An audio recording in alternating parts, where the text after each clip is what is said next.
This time I would like to talk about the so-called philanthropic and misanthropic arguments for antinatalism. In case you don't know what they mean, simply put, philanthropic arguments are those arguments from the perspective of the potential new sentient beings, and the misanthropic arguments are those arguments from the perspective of the sentient beings that are going to be harmed by them. The so-called philanthropic arguments are mostly discussed on social media, especially here on YouTube, I think, or in academic philosophy through things like dissertations, scholarly papers, books, or articles. And it seems to me that the word antinatalism is mostly used to refer to this kind of arguments, while the so-called misanthropic arguments are mostly discussed within organizations and movements like Vehement, the voluntary human extinction movement, and maybe also the child-free movement, but I'm not quite sure about this one actually. Um, Sometimes these arguments are brought out, even though only marginally, by some people involved in other movements, uh, and that's because having children has a relevant role um, in the things that they are fighting against.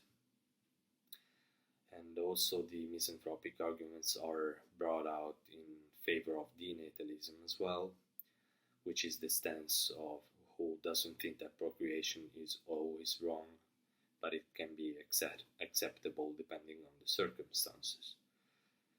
So the first time I've read these terms, it was somewhere on the internet, and they were mentioned without their meaning. So what I thought was that they were some kind of arguments moved by who likes and who dislikes humans, which is what most people who doesn't know what they mean would think, I guess. But antinatalism is not necessarily only about humans.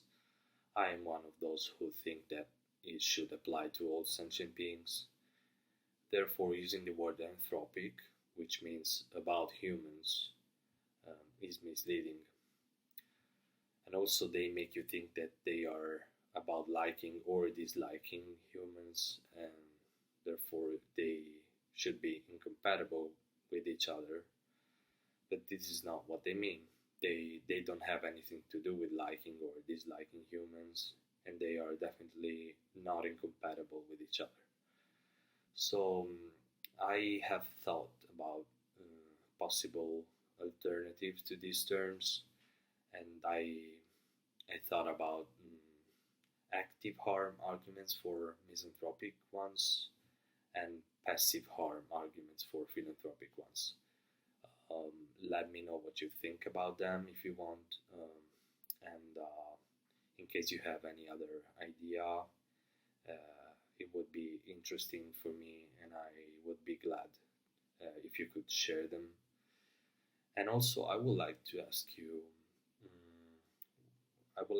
what you think about these arguments. Do you think it would be better to talk more about the misanthropic ones, or not? And also, do you think they should be mentioned together or separately? Okay, bye.